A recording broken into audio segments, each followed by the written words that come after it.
a noi?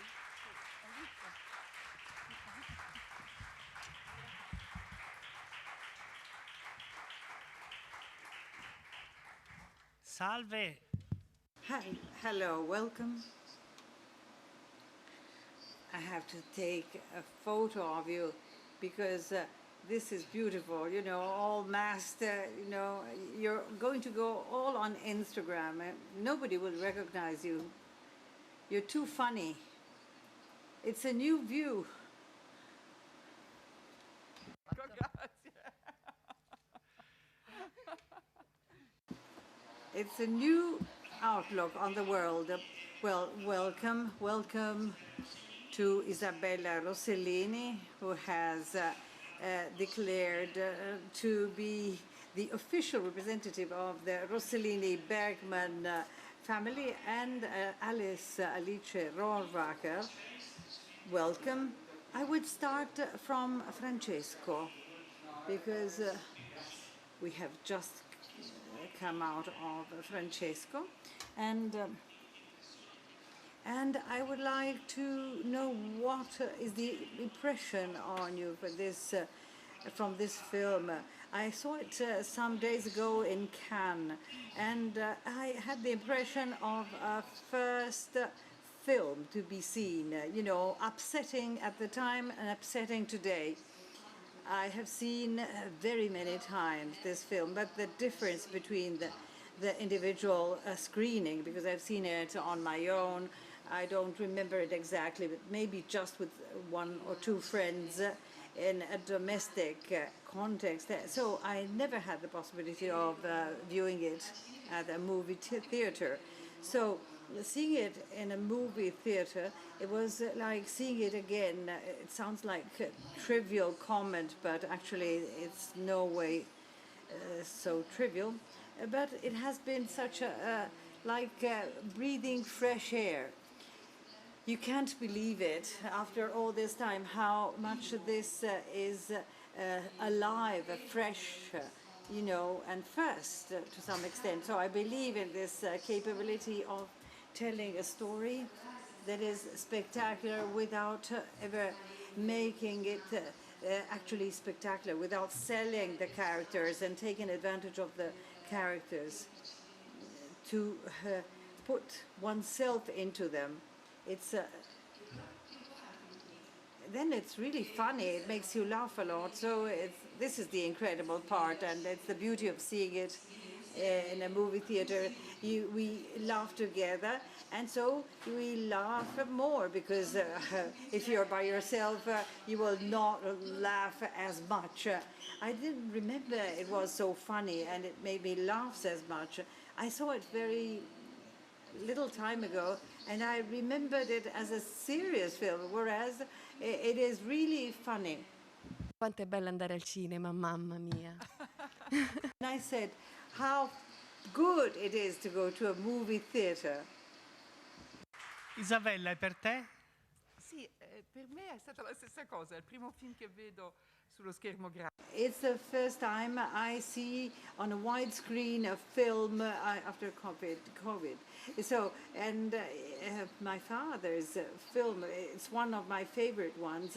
As a child, I liked this film because it has a sort of innocence and a smile. And the more you see it, you know, it's deep. And it's done, you know, with nothing. There are two Franciscan priests that my dad had taken from the Maiori convent. Then there is Fabrizio, which is great, who is a great actor, and different styles. But Dad captured what they were in life. And then there is Giovanni Pettarolo, and he was living in Franciscan convent. And he was born without being able to make good reasoning. He was funny because he would repeat everything that the others would say. He would repeat the end of the sentences, and he didn't understand what he was saying. You know, like a saint, you just don't need to be holy or a saint without and understand. You don't need understanding to be a saint. And then it's a film where men and Franciscans are in the film, within the film, and man is part of a wider nature. This made me think of the paintings by Giotto, where you see the nature that rents the creation of God. So man is part of nature. Then we detached, we departed, as if there was a watershed between ourselves and nature. And in the medieval world, nature is very important, even in the first frame, where they become mud. You know, the people become mud, it's raining, and as if they would go back to being mud. Because you remember the quote of the Bible, you know, that that man was created with mud and it will come back to mud. And probably he thought about this. And so I wondered whether that rain was real or whether they were throwing it on them, because if it was raining that strong, they should have shooted it in a different way. Are you expert for rain equipment, rain devices? Yes, but usually it rained when it was supposed to, but it's a scaramantic that in filming you do something special. You know, you have to organize rain and then, but if you don't have special effects equipment there, it will not rain. And the wind is, you don't know whether you know it, but the scaramantic action, you always use a meteorologist that gives forecasts. Now we have the internet. Venice.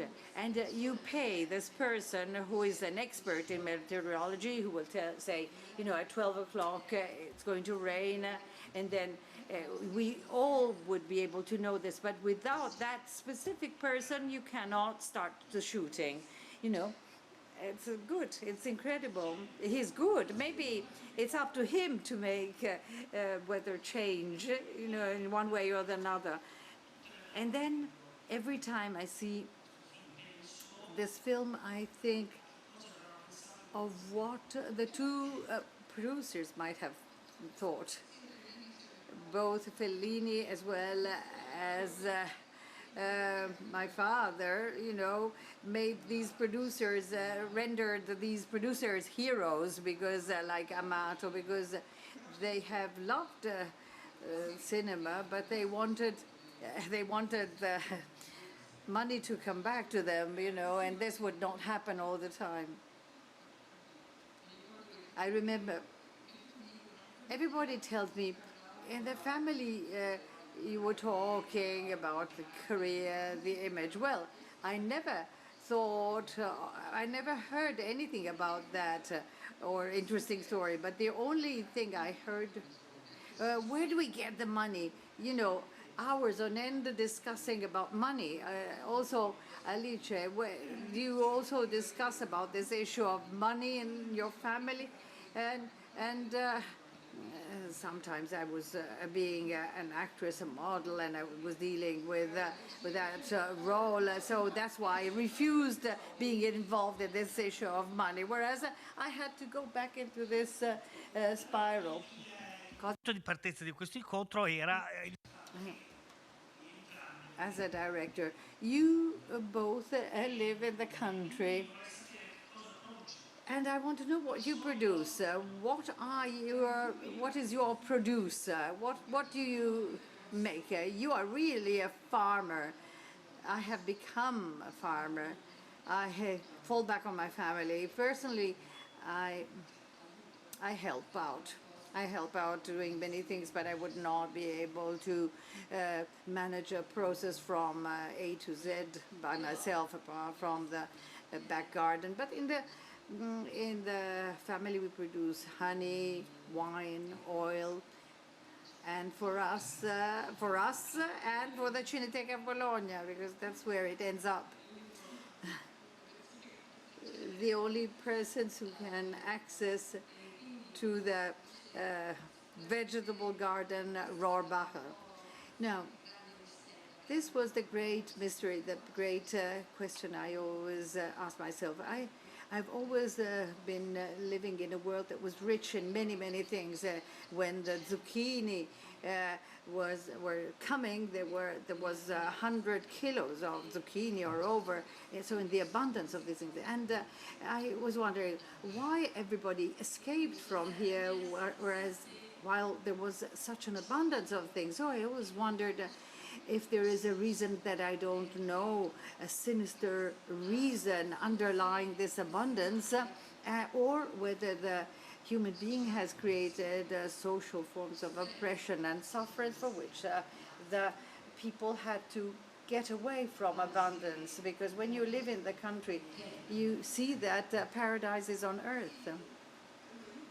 Well, I went away when I was 18 to the States. So I have been living there for over 50 years. And in the States, the watershed between city and country is much more radical than in Italy, partly because in Italy there is a culinary culture that links these two ends, whereas in the States this does not exist because everything is fast food. So it was a discovery of the past 20 years. I had a great nostalgia for this vegetable garden because everybody had it in Italy. And as a child I wanted to go and study agriculture, but everybody would say, are you crazy? Do you want to become a farmer? But you see, everybody is abandoning the country.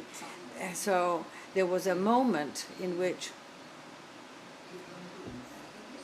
there was a moment of abandonment and getting away from this. So I studied, and what surprised me most was how many farmers know about science.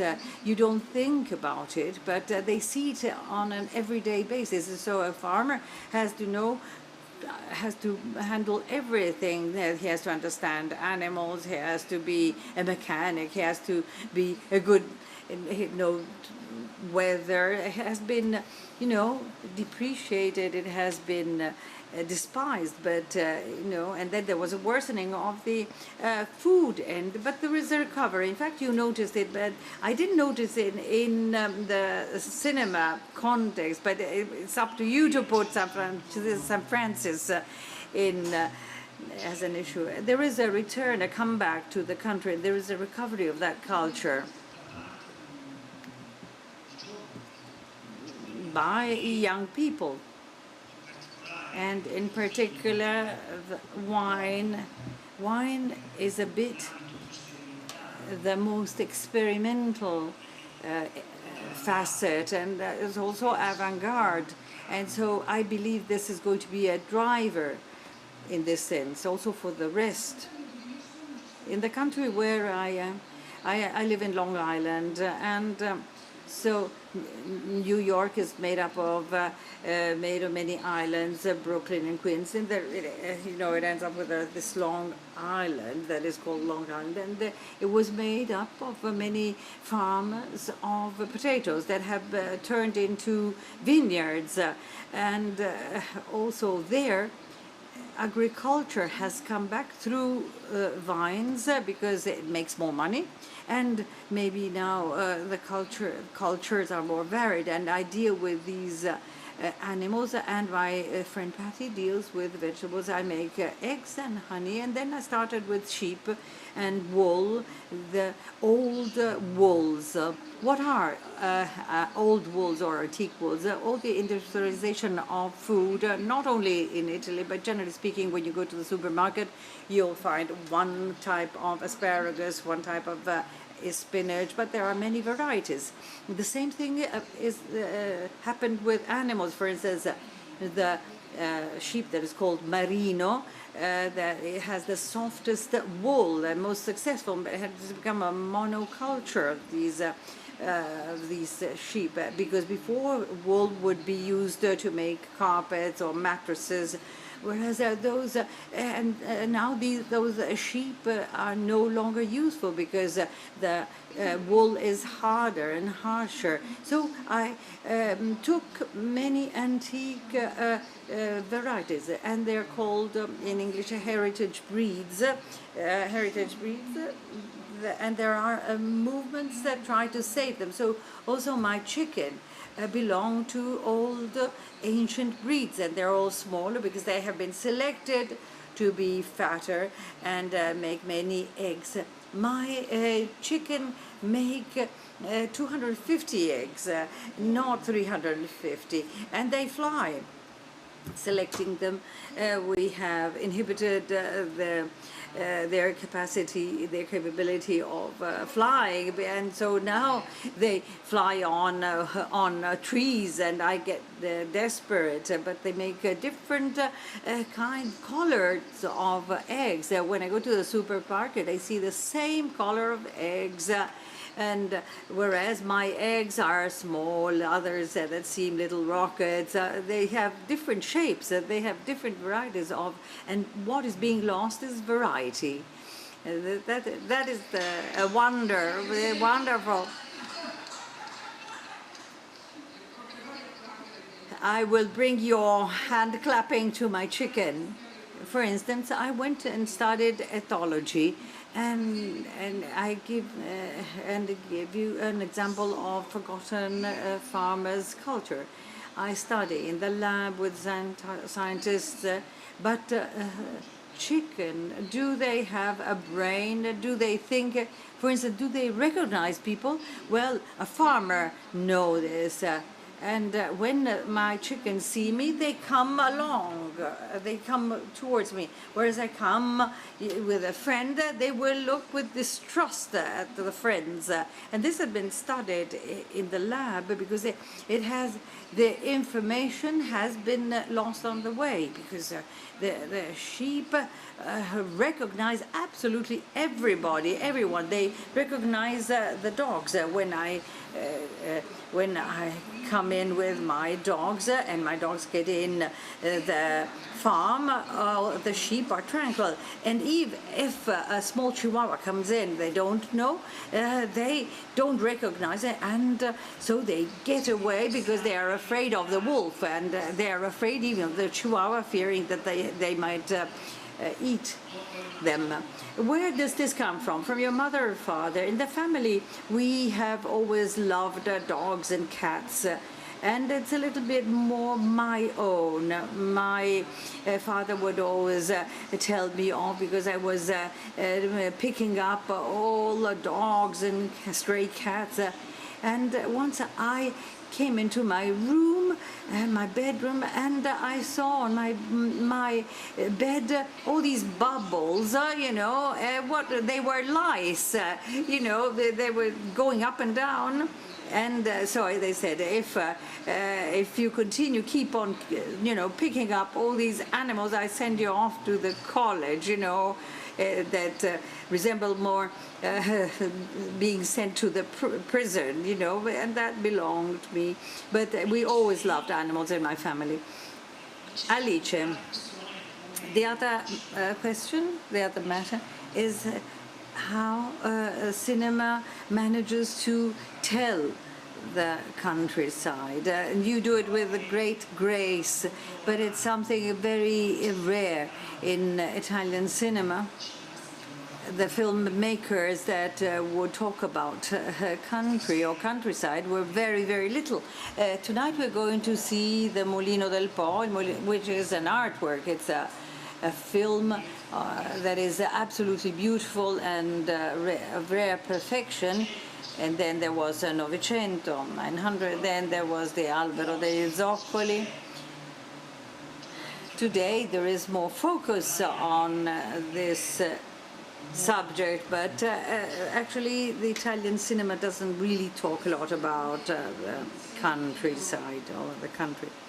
Well, the impression, there was no need to talk about and tell about country because everybody was coming from the country, and what was needed is to talk about something new, something different. And so many films we know that are focused on the industrial and also involve the country. Actually, Porto del prete, Sì, non sì, si poi la possono... Due soldi di speranza talks about the country because everything was, in depth into this subject. Everything is organic. I talk human life, and everybody knew when it was the right time for one thing or the other. And also your father, when was the right season for certain things, or when certain works were being performed, because they had participated. It was a normal nourishment, and it was belonged to their existence. So naturally we have departed and we have gone away. It's a human. The countryside is not a savage or wild place. It's a human as much as the city. We're not talking about wildlife, but talking about countryside. We talk about humanity, relationships. So the problem was to abandon rhetoric, and then it became the rhetoric of the idyllic space. So from from Mulino Bianco onwards, they have been suffocated by the rhetoric of the place. The farmers with the generous breasts and always willing to have intercourse, and always vigorous males. There was the countryside has been undergone to these concepts that was standardized.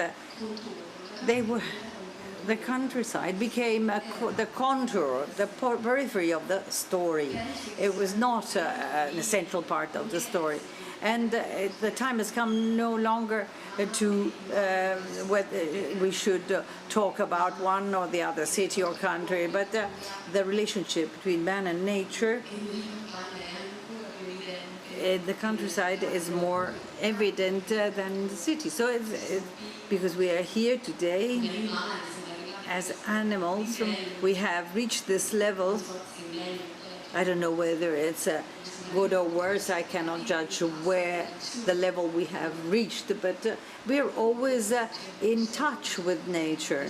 So there is a need for the telling also of the relationship with nature, so also of country. And for me it's important when I start a film, because we have to tear apart this idyllic image, but also and not representing it as a place of sufferance. It has its parts, its periphery, nice houses or ugly houses, etc.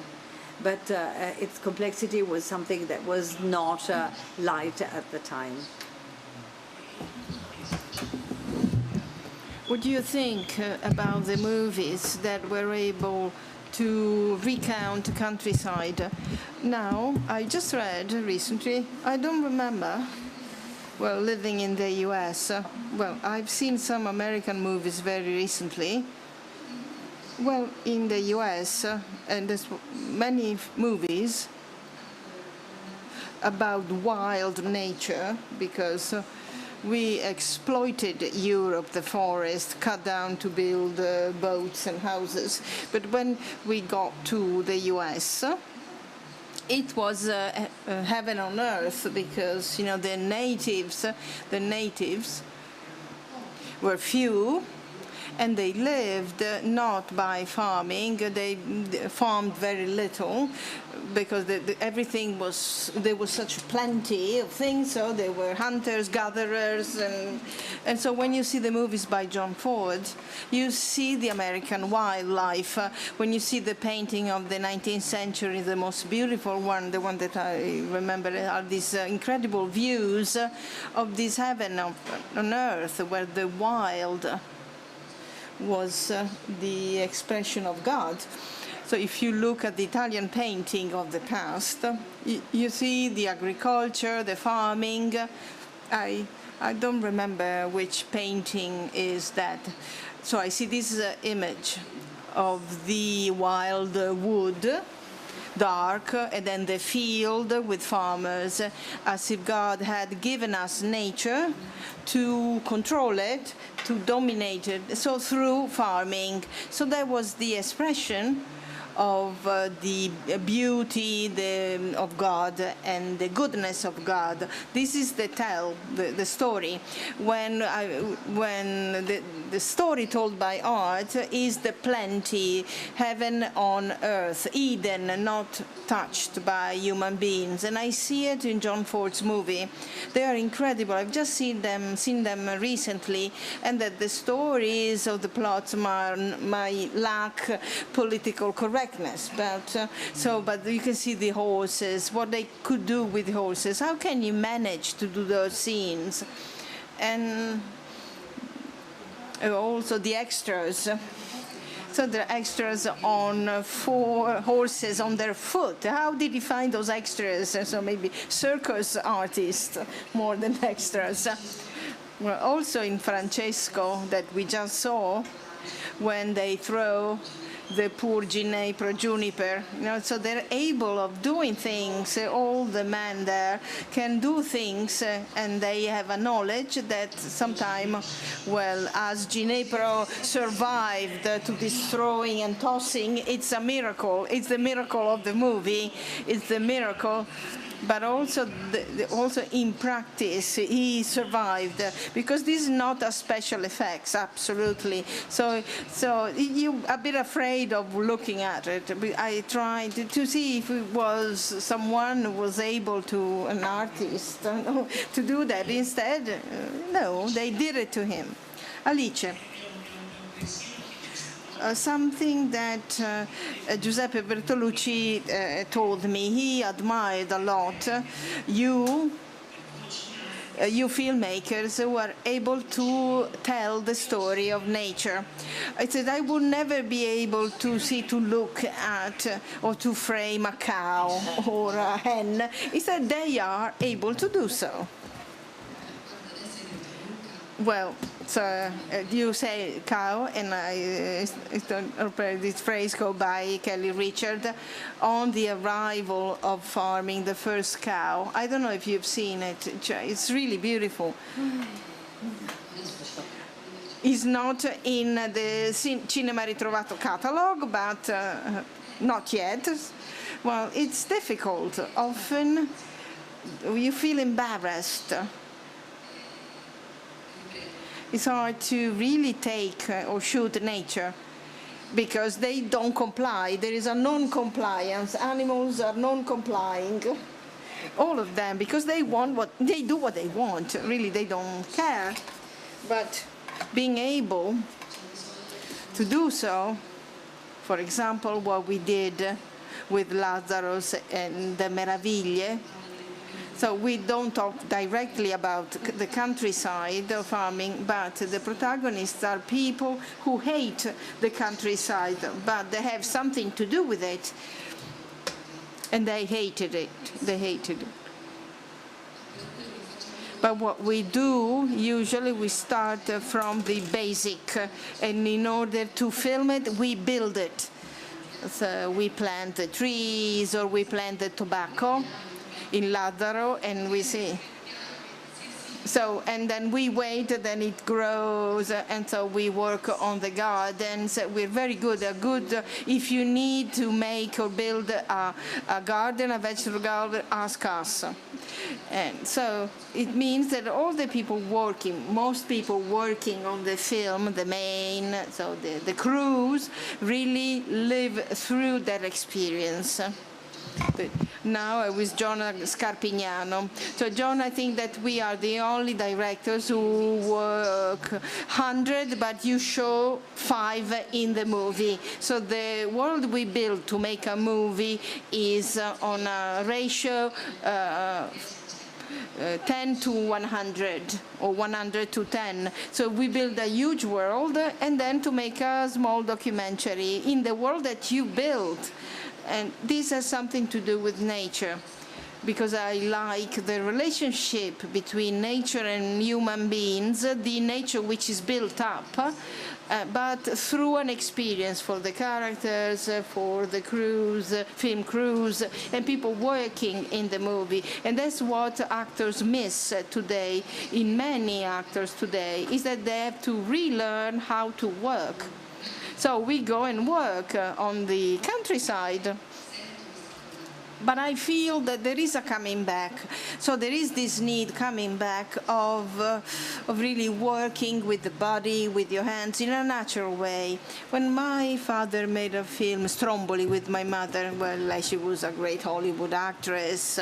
She was used to act in the studios, and she was charmed by the movies of my father, Paesaro, Città Aperta, and she wrote, I want to work with you. So he wrote a subject, so there was this lady, foreign lady, in a refugee camp just after the war, and just she wanted to leave this refugee camp, and so she charms and woos a fisherman, so to escape, hoping to get a better life, and she marries this man, this fisherman, in Stromboli.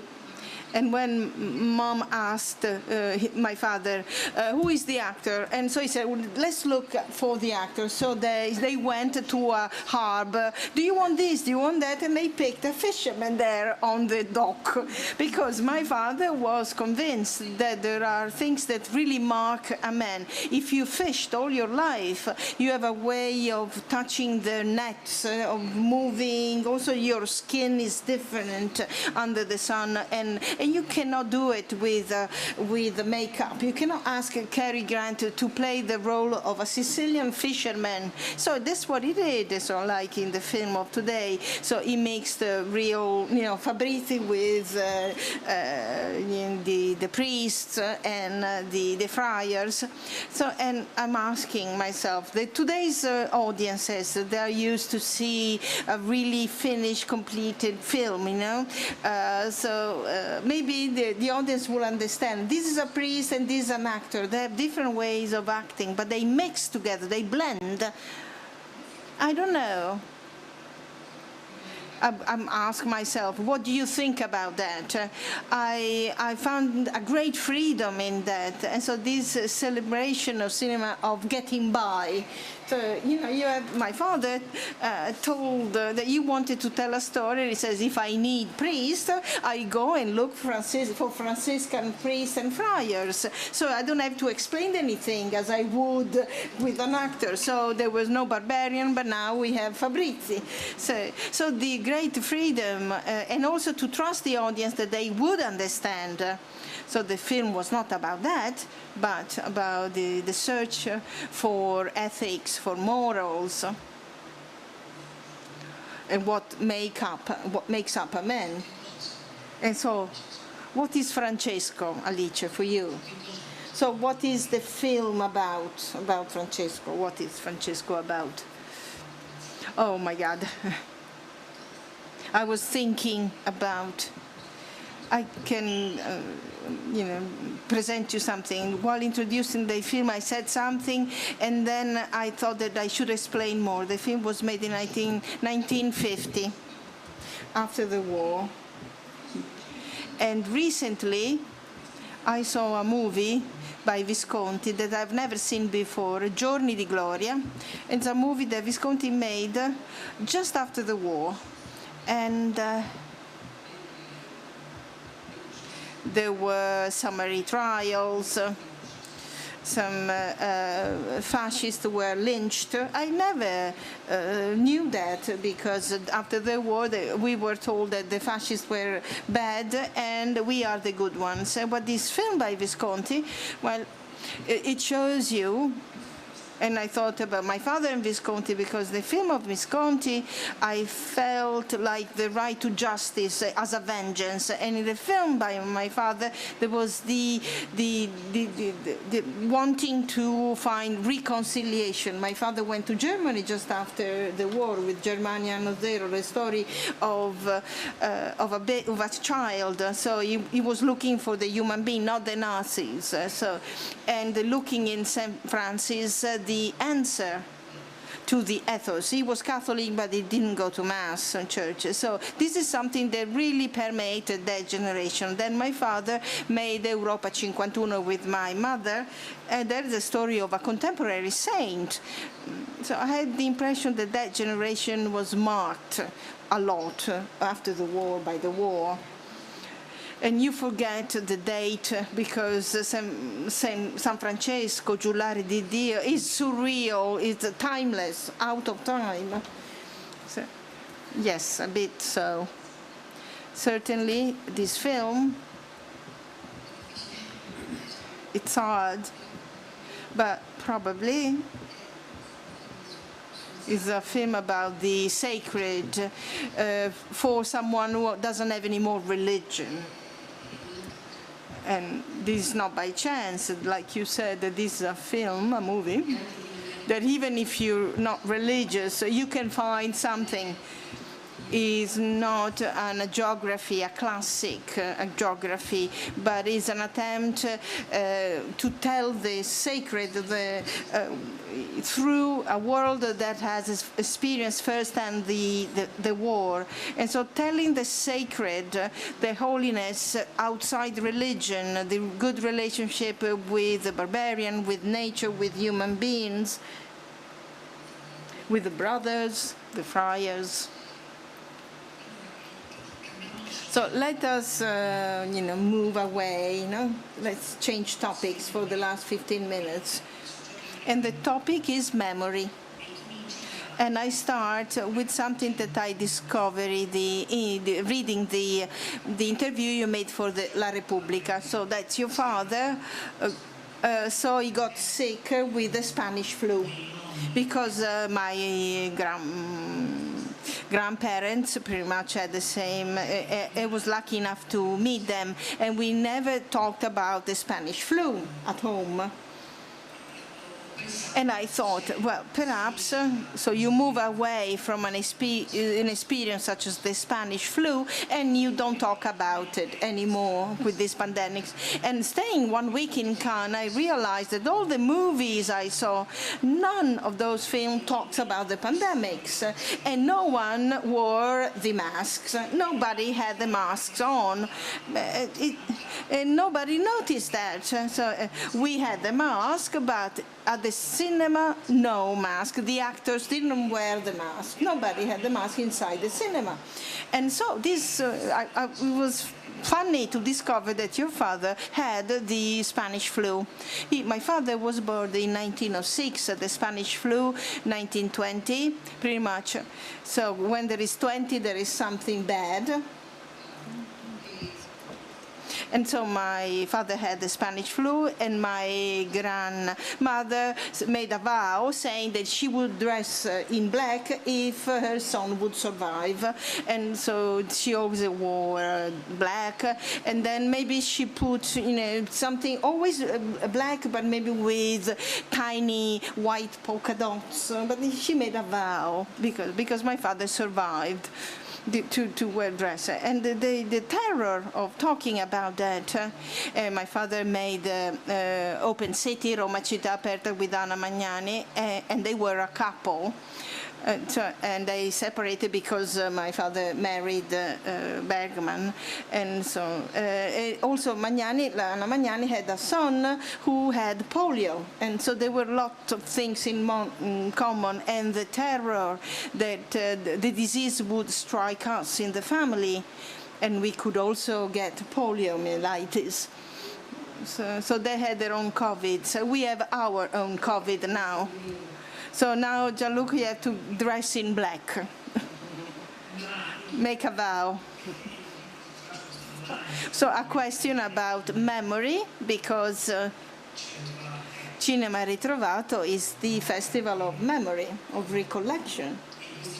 And during the festival, we discover again the pleasure of being in a cinema hall and watching a movie together after a very long experience of we've never seen so many movies such as now, but these views were individual views, maybe with family members, with a positive effect, because I administered a load of a history of cinema to my daughter, and I think that I would never be able to do so as like a Clockwork Orange. So forcing her to watch it. So there were positive things on a positive side in the pandemic, but I'm asking, what is your point of view on that, considering that you make cinema?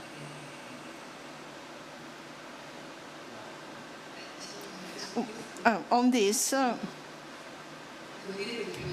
before COVID, so I said, when the cinema won't be there, when the whole cinema halls would disappear or would be closed, you will understand. I said it so before. And often I find myself here to defend watching movies in cinema theaters, on the theaters. And not because it's not only because of the big screen, but for the experience, certain things that should be done together. And everything that is linked, in my opinion, with deep emotions, oddly enough, emergence comes out better when we sit together with the people that we don't know. So in a cinema with many people I don't know, I laugh harder and I cry more if I'm sitting with people I don't know and strangers. And so this thing, this intimacy, I even sleep better next to an audience or viewers. When you fall asleep, you all fall asleep together in the theater. You dream a wonderful thing together. I don't know if ever it happened to you.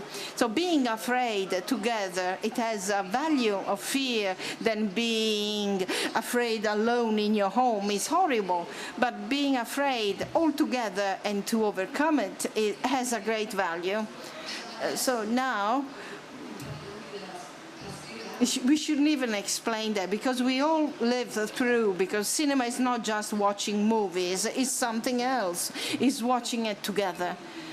A totally different experience. And I do believe that now this comes on the fore. So I was in Cannes, but the first relaxed, calm, serene watching was open-air cinema. So but I suffer a bit when I'm in the theater. There's someone coughing, and so I get worried that this has come into our own life. And so last night we were open in the square and feeling the presence of strangers. It was beautiful. After one year when you had to be together only with your family members. Maybe it's better to be with known family members or dismembers.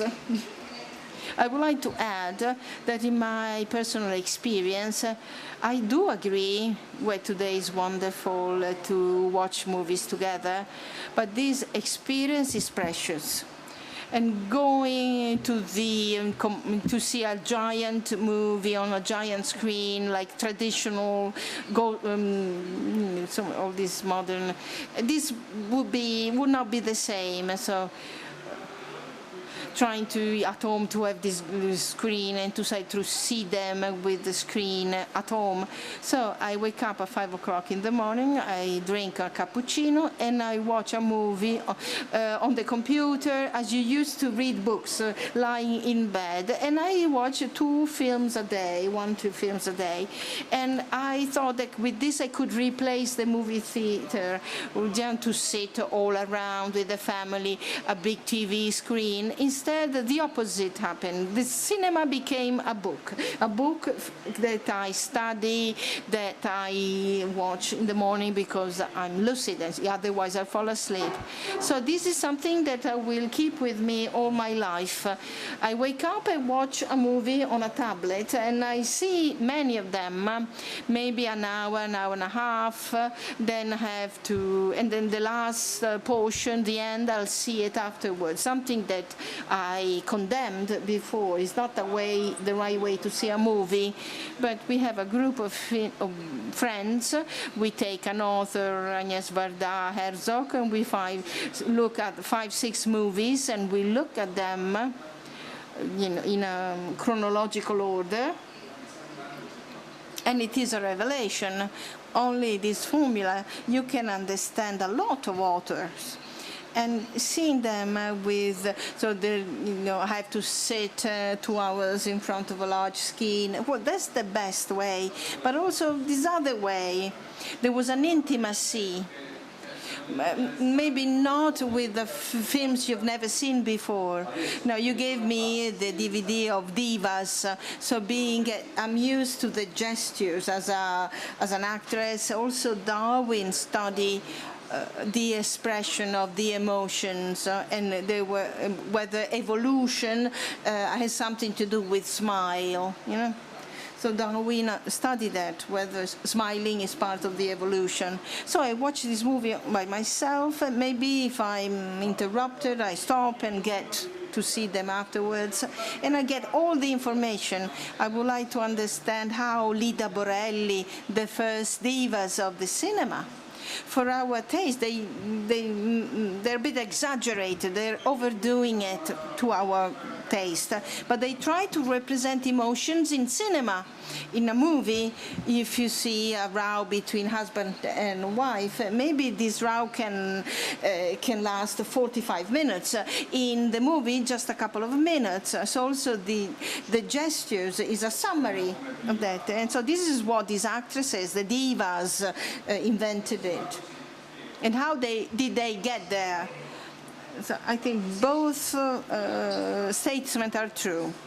So we made a screening of La Strada, a wonderful film, and that evening in Bologna, it was lots of wind, as if we were in Brittany in April, and just the wind was blowing, and I had this collective impression that everyone would come close to each other. Maybe there may be couples that would embrace, and we got to the end exhausted because this wind was beating on us, but nobody left. So we were in a state, ecstatic state by watching the beauty on the screen. And I will never forget that feeling that I felt that evening. That was terrible on the one hand, but on the other hand was really magic. So you said the Strada. The end of La Strada made me think about San Francesco, because it was written by Fellini, because as a barbarian, is not empathic. When she dies, Son Panò, it ends that he looks at the star and cries.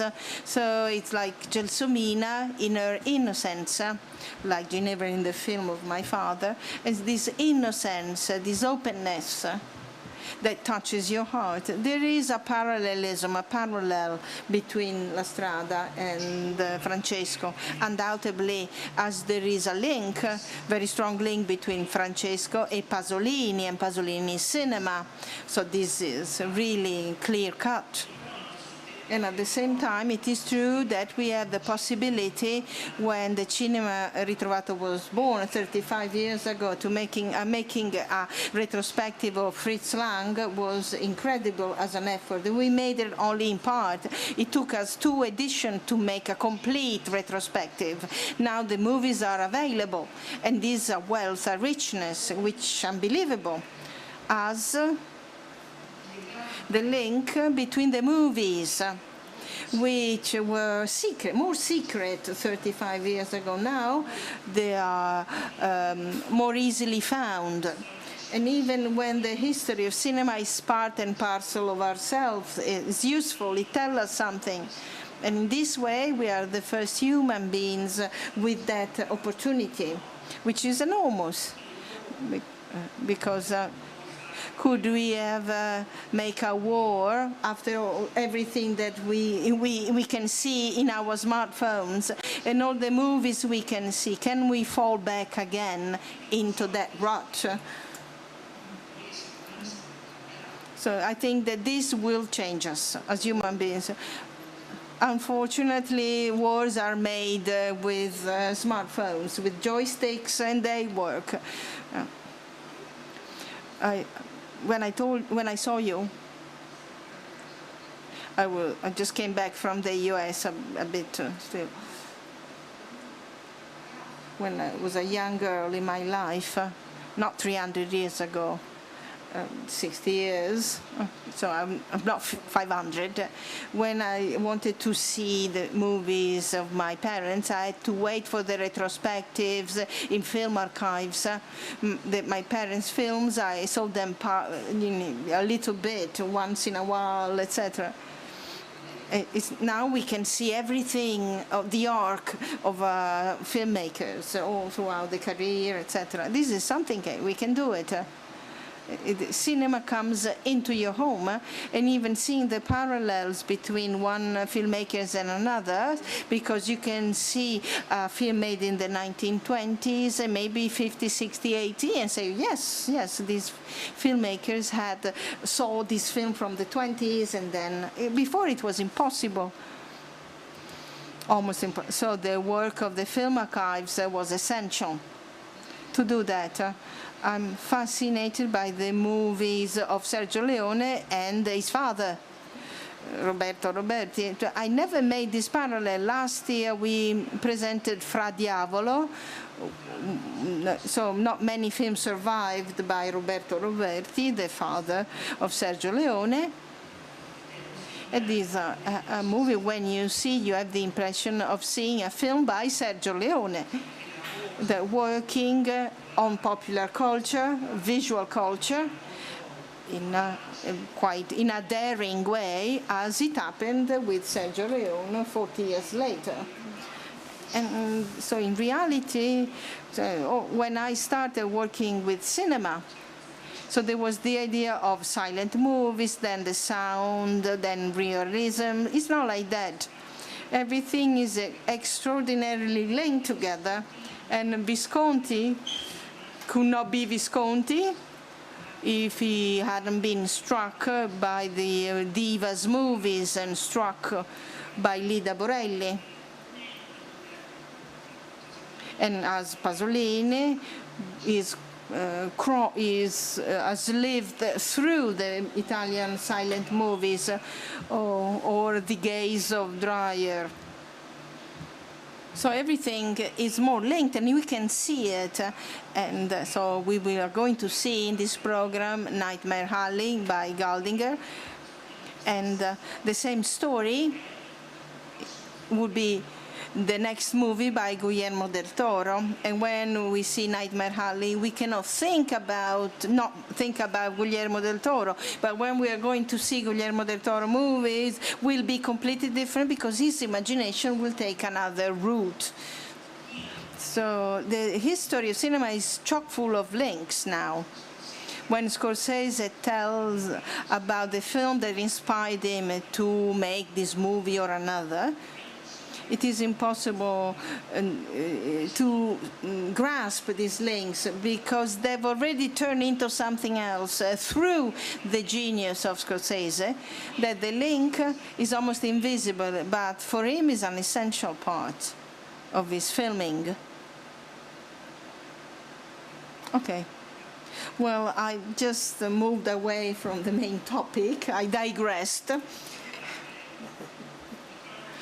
So a few words. Alice, you must close. I don't know which question asking you, but yeah, so Well, a good film is like a pig. You don't throw anything away from a pig. So we're talking about the countryside. A good movie is like a pig. You don't throw anything away from a pig. You use it all. Thank you, Isabella Rossellini and Alice Rohrwacher.